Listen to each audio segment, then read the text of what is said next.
Hello friends, welcome to banana leaf சமையல். இன்றைக்கி நம்ம கிச்சனில் நல்லா கம்மன்ட்டு ரொம்ப சுவையான மீன் குழம்பு, அதுவும் செட்டிநாடு ஸ்பெஷல் செட்டிநாடு மீன் குழம்பு எப்படி செய்யறதுன்னு சொல்லிதாங்க பார்க்க போகிறோம். இப்போ வாங்க வீடியோக்குள்ளே போகலாம். ஃபர்ஸ்ட் ஒரு பேனில் நான் இன்றைக்கி 1 டேபிள் ஸ்பூன் நல்லெண்ணெய் சேர்த்திருக்கேங்க. மீன் குழம்புக்கு நல்லெண்ணெய் சேர்த்துக்கிட்டிங்கன்னா ரொம்ப சுவையாக இருக்கும். இது கூட 1/4 டீஸ்பூன் வெந்தயம், 1 டீஸ்பூன் சீரகம், 1/2 டீஸ்பூன் மிளகு. இது ஒரு டைம் லைட்டாக வறுத்துக்கோங்க.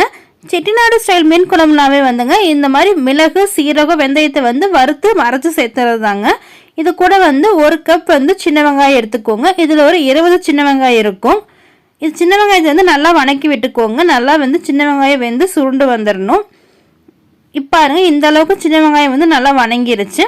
உங்களுக்கு சின்ன வெங்காயம் கிடைக்காட்டி பெரிய வெங்காயம் கூட சேர்த்திக்கோங்க. இது கூட ஒரு 1/4 டீஸ்பூன் மஞ்சள் தூள், மிளகாய்த்தூள் 1/2 டீஸ்பூன், மல்லித்தூள் 3 டீஸ்பூன். இது கூட கொஞ்சமாக நான் கருவேப்பிலை பொடி சேர்த்துருங்க. உங்ககிட்ட ஃப்ரெஷ்ஷாக இருந்துச்சுன்னா நீங்கள் ஃப்ரெஷ் கருவேப்பிலை கூட நீங்கள் சேர்த்திக்கோங்க. இது ஒரு டைம் நல்லா வணக்கி விட்டுறலாங்க. இப்போ இந்த மசாலா அடிப்பிடிக்காமல் இருக்கிறதுக்காக இது கூட ஒரு 1/4 டம்ளர் தண்ணி சேர்த்திக்கிறோம். இந்த மசாலாவோட பச்சை ஸ்மெல் எல்லாம் போய் நல்லா மசாலா பேஸ்ட் மாதிரி வரணுங்க. அந்த அளவுக்கு நம்ம வணக்கி எடுத்துக்கலாம். இப்போ பாருங்கள், இது நல்லா வணங்கிடுச்சு. இது நல்லா ஆற வச்சுட்டு மிக்சியில் நல்லா ஃபைன் பேஸ்ட்டாக அரைச்சி எடுத்துக்கலாங்க. இதுக்கு தேவையான அளவுக்கு உப்பு சேர்த்திக்கலாம். நான் வெங்காயத்துக்கு தேவையான அளவு மட்டும் உப்பு சேர்த்திக்கிறேங்க. இப்போ மீன் குழம்பு தாளித்து விட்டுறலாங்க. அதுக்கு ஒரு பேனில் 3 டேபிள் ஸ்பூன் நல்லெண்ணெய் சேர்த்திக்கிறேங்க. மீன் குழம்பு பொறுத்தளவுக்கு கொஞ்சம் எண்ணெய் அதிகமாக சேர்த்திக்கோங்க. அப்போ தான் டேஸ்ட் நல்லாயிருக்கும். இப்போ இதில் ஒரு 1/8 டீஸ்பூன் கடுகு சேர்த்திக்கிறேன். இது கூட ஒரு 1/4 டீஸ்பூன் உளுந்து, ஒரு 1/2 டீஸ்பூன் சோம்பு நல்லா மணமாக இருக்குங்க. ஒரு 1/4 டீஸ்பூன் வெந்தயம் சேர்த்திக்கோங்க. வெந்தயம் அளவாக சேர்த்திக்கோங்க. ஏன்னா நம்ம அரைக்கிறதுக்கும் வெந்தயம் சேர்த்திருக்கோம். அதனால் ரொம்ப சேர்த்திங்கன்னா கசப்பாய்க்கும். இப்போ இது கூட ஒரு 4 பல் பூண்டு இந்த மாதிரி பொடியாக கட் பண்ணி எடுத்துருக்கேங்க. கொஞ்சம் கருவேப்பிலை, 2 பச்சை மிளகாய் இது உள்ளே சேர்த்திக்கலாங்க. உள்ளே சேர்த்திட்டு இந்த நல்லெண்ணெயில் பூண்டு நல்லா வணங்கி வரணும். அந்த பூண்டோட ஸ்மெல் நல்லா வரணுங்க. அந்த அளவுக்கு வணக்கி எடுத்துக்கோங்க.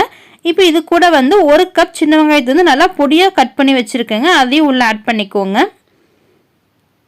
வெங்காயம் சேர்த்திட்டு வெங்காயத்தை நல்லா வணக்கி விட்டுருங்க.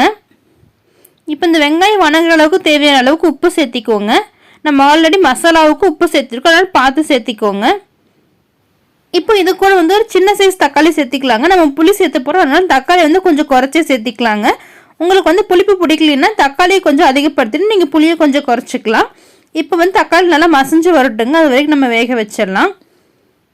இப்போ பாருங்கள், தக்காளி நல்லா மசிஞ்சு வந்துருச்சு. நல்லா பேஸ்ட் மாதிரி ஆயிடுச்சுங்க. இப்போ இது கூட நம்ம அரைச்சி வச்சுருக்கிற மசாலா பேஸ்ட், வெங்காய பேஸ்ட் உள்ளே ஆட் பண்ணிவிட்டு உங்களுக்கு குழம்பு எந்த பதத்துக்கு வேணுமோ அந்த அளவுக்கு நீங்கள் தண்ணி சேர்த்திக்கோங்க. நான் 2 கப் தண்ணி சேர்த்திக்கிட்டேங்க. இது ஒரு டைம் நல்லா கலக்கி விட்டுட்டுங்க. நம்ம மூடி இது ஒரு கொதி வர அளவுக்கு நம்ம வெயிட் பண்ணலாங்க. இப்போ பாருங்கள், நல்லா கொதிச்சிருச்சு. இந்த அளவுக்கு நல்லா கொதிச்சிடணுங்க. நம்ம வெங்காய பேஸ்ட் ஆல்ரெடி வெந்திருக்கு. அதனால் ஒரு கொதி வந்தால் போதும். அதுக்கப்புறம் நம்ம கரைச்சி வச்சுருக்க புளி உள்ளே ஆட் பண்ணிக்கலாங்க.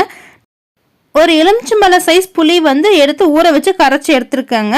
அது கரைச்சி எடுத்ததுக்கப்புறம் அதோட ஜூஸ் பார்த்திங்கன்னா 1 கப் வந்துச்சு. இதை உள்ளே ஆட் பண்ணிக்கோங்க. ஆட் பண்ணிட்டு இதை மூடி புளியோட பச்சை ஸ்மெல் எல்லாம் போய் எண்ணெய் பிரிஞ்சு வர அளவுக்கு கொதிச்சு வரணுங்க. இப்போ பாருங்கள், புளி நல்லா கொதிச்சு எண்ணெயெல்லாம் நல்லா பிரிஞ்சு வந்துருச்சு. இப்போ இதில் மீன் சேர்த்திக்கலாங்க. நான் மீன் நல்லா கழுவி உப்பு போட்டு நல்லா கழுவி வச்சுருக்கேங்க. உப்பு போட்டு கழுவுனீங்கன்னா அந்த மீனோட ஸ்மெல் எதுவும் வராது. நான் இந்த மீனோட தலை, வால் பகுதி மட்டும் சேர்த்திக்கிறேங்க. மற்ற நல்ல பீஸெல்லாம் நான் ஃப்ரைக்கு எடுத்து வச்சுட்டேன். உங்களுக்கு எந்த மாதிரி பீஸ் வேணுமோ அது உள்ளே சேர்த்திக்கோங்க. உள்ளே சேர்த்திட்டு ரொம்ப கலக்க வேண்டாங்க.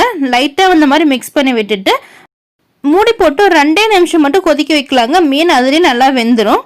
இப்போ மூடி போட்டு கொதிக்க வச்சிடலாம். நம்ம சேனலில் ஆல்ரெடி நெத்திலி மீன் குழம்பு எப்படி செய்யறதுன்னு சொல்லி போட்டிருக்கோங்க. அதோட லிங்க் நான் டிஸ்கிரிப்ஷனில் கொடுக்குறேன். அதையும் போய் செக் பண்ணி பாருங்கள். இப்போ பாருங்கள், மீன் நல்லா கொதிச்சு இந்த மாதிரி எண்ணெய் நல்லா பிரிஞ்சு வந்துருச்சுங்க. இதில் கொஞ்சமாக மல்லித்தலை தூவி நம்ம ஸ்டவ் ஆஃப் பண்ணிடலாங்க. அவ்வளோதாங்க, நம்ம சுவையான செட்டிநாடு மீன் குழம்பு தயார். இதே மாதிரி நீங்களும் செஞ்சு பாருங்கள். மீன் குழம்பு எப்பவுமே அன்னைக்கு சாப்பிட்றத விட ஒரு நாள் வச்சு நீங்கள் சாப்பிட்டு பாருங்கள். அதோட டேஸ்ட் அவ்வளோ நல்லா இருக்குங்க. தினம் ஒரு சமையல், தினம்தோறும் ருசிப்போம். தேங்க்ஸ் ஃபார் வாட்சிங். இந்த வீடியோ உங்களுக்கு பிடிச்சிருந்ததுன்னா லைக் பண்ணுங்கள், ஷேர் பண்ணுங்கள், கமெண்ட் பண்ணுங்கள். நம்ம சேனலை ஃபஸ்ட் டைம் பார்க்குறீங்க அப்போ மறக்காமல் சப்ஸ்கிரைப் பண்ணிவிட்டு பக்கத்தில் இருக்க பெல் ஐக்கானையும் கிளிக் பண்ணிக்கோங்க.